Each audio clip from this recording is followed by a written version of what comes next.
This is the Z Morning Zoo podcast. The Z Morning Zoo is online at iTunes and Z104.com. Guest in the studio this morning is Ashanti. The new album is called The Declaration. You can look for it immediately. Start like after Christmas, after holidays. Start looking in your record stores because that's the post-Christmas gift that you're going to exchange the crappy socks that you got. You're going to go out and buy Ashanti's album instead. Questions from you at 473-104.5. Who's this? Hey, this is DeAndre. Hey, where you calling from, DeAndre? What city?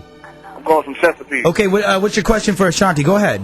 I was wondering, was she still doing any work with Murder Inc., or was she now doing work with Nelly or anything like that? Like, who was she signed to? Okay, so technically the label type thing, which is kind of a sticky situation right now, but technically... No, I'm still signed to the Inc., and we're all signed to Universal, so we're all under the Universal umbrella. Okay.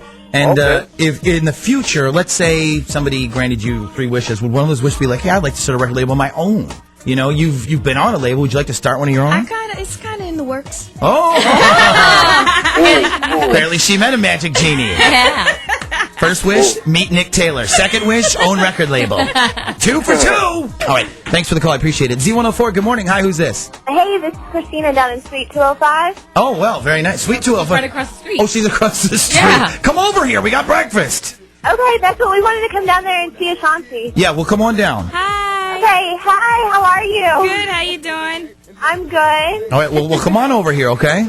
Okay. Okay, the people across the street are calling. I know, That's great. Z104, good morning. Hi, who's this? Good morning. My name is V. Hey, V, where you calling from? What city? I'm calling from Hampton, VA. Okay, what's your question for Ashanti? I didn't have a question for her. I just wanted to congratulate her on her accomplishments and tell her to keep doing what she's doing because I love her music. Oh, thank you, V. You're welcome. We appreciate you listening. Thanks for the call, too. Thanks. Tricia, what are the questions on text messaging, which you can get through right now with no busy signal of 52280 for Ashanti? Nicole in Hampton had already asked which we can answer that question. She said, a question for Ashanti, when is her next album? Of course, Declaration, at the beginning of the year. I love her, and I can't wait for the next one, so she's excited. Okay. A couple of comments, though, about Hey Baby, the song that we debuted for you just a little bit ago. Right. I love it. I'm a dancer, and the beat on that song is awesome. There's so much you can do with that. Love you, Ashanti. That's from Cassie. That song is amazing. It rocks, and I will listen to her more now because of that song. Wow. Hey Baby is good. I could see it on a top 10. That's from Blake. Loving you and loving it, Ashanti. Keep them coming. Now, someone asked a question, do you still keep in touch with Ja Rule? Yes, everything is all good. You know what? It's funny. I've been meaning to call Ja for like a week now, but Yeah. I've been traveling all around crazy, but I will call him tonight. Just for her, okay. Just because of that. Okay. I will make sure I call him tonight. Okay. Someone else texted in and said, I'm so excited that she is back. I saw Resident Evil last night. I wanted to cry when she... I probably shouldn't say. Easy now. But she did say, do you have any upcoming movies? A couple of irons in the fire. Let's just say the ink is not dry yet. Gotcha. On the Okay. paperwork. Coming, though. And, of course, another question is... Where did it go? Of course. She says, everybody has celebrity crushes. Who is yours? Nick Taylor. Nick Taylor. No. Nick Taylor. This interview is so over. No, celebrity crushes. Celebrity crushes. Yeah, do you have one? Celebrity crush. Let me think about that. If you were, let me ask you in a different way. If you were in a movie and they said your leading man, there's a nice kissing or a love scene, who would you have to realize her mom's here. She has to answer all these questions in front of her mother. Who would your leading man be? Your ideal leading man? Oh my gosh. I used to have a good answer for this question, but I forgot. What happened to him? it. Is he just no good anymore? Wow. I don't know. I got to think about that one.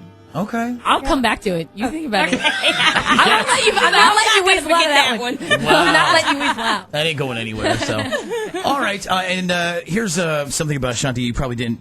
Ashanti's heard this stat a million times, but if you don't know this about Ashanti, who is our guest in the studio this morning, in the same week of April 2002, she became the first Billboard performer to simultaneously hold the top 2 places on the Hot 100. These days, if you can get a song in the top 10 on the Hot 100, it's a hell of an accomplishment. Hell of an accomplishment. Back then, also, you have to remember, this does not include digital downloads. These days, if you record a song called There's a Monkey on My Butt and you put it on iTunes, chances are, if people like it, it'll go to number 1 because of the download thing. This was before then. She broke records again by having 3 top 10 songs. Foolish, which we or Foolish, which we've been playing in the background. What's Love? Always on Time, which we just heard a few minutes ago, too. The first female artist to accomplish this since the Beatles. Do you remember when we had this trivia question? Yeah. About 3 months ago. $500 Friday, yeah. We asked that question, and we all were like, wow, amazing. So, and this is all, I guess, when you were, I'm going to do the math here, 22 years old, right? Mm-hmm. Impressive. So, I mean, you got to feel like you've definitely made a dent. You've made an impression in the world where that if, you know, when you're all grown up and old, you can tell your grandchildren, I used to be on the top of the chart. Yeah, some nice story time stories. That's got to be fun, though. Does it make you feel good to know that I wrote a song one day, or I was a part of a song one day, that when I got on a stage, 10,000 people all sang it with me?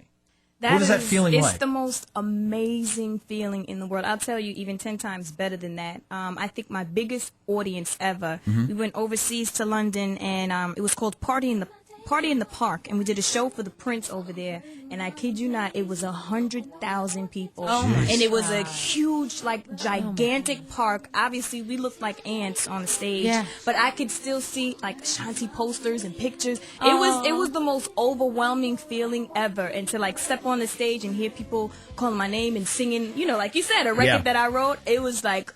It's kind of cool, huh? I mean, you think about it. You're sitting in your tour bus, your hotel room one night. The rain's coming down, and you write a song. This is how I feel right now. And about 2 months later, every person in the country knows it, and they're all singing it too. And people come to you and say, "That song helped me. Yeah. I had this problem, and it helped me." Even today, like, you know, sometimes when callers call in, they'll be like, "Oh, I love your stuff, but Foolish, that really helped me get through my relationship." And, you know, that was, 5 years ago now? Yeah. So. All right. Well, now that we've flattered you enough. Butter me up. Look, he's buttering me up. I know. It's a classic He's technique. good at it, too. Classic technique. And now, the hard part of the interview, okay? Actually, can we get some headphones for Ashanti, just so she can monitor what we're about to play? Is it that bad? It's that bad. It's not that bad, really. This is something that you've probably heard a few times, so we'll allow for the fact that Ashanti has probably heard this clip a million times, but Ashanti, you'll have to allow for the fact that our audience probably hasn't. Okay? This is Irv Gotti recently on Wendy Williams' show, who is an instigator of the worst kind, by the way, talking about Ashanti, and I'm going to let you listen to this and comment on this. Well, you know what? I did take care of Ashanti. I took her from no one knowing who she is and living in Glencoe. Yeah. In all honesty, and this is just the realest thing, is like, yo, during, like, when my trial and everything like that, she separated herself from the kind of. And you encouraged that? I didn't encourage that. I'm a loyal person. You know, I believe in, I'm a rider. I ride. Okay, so there you go.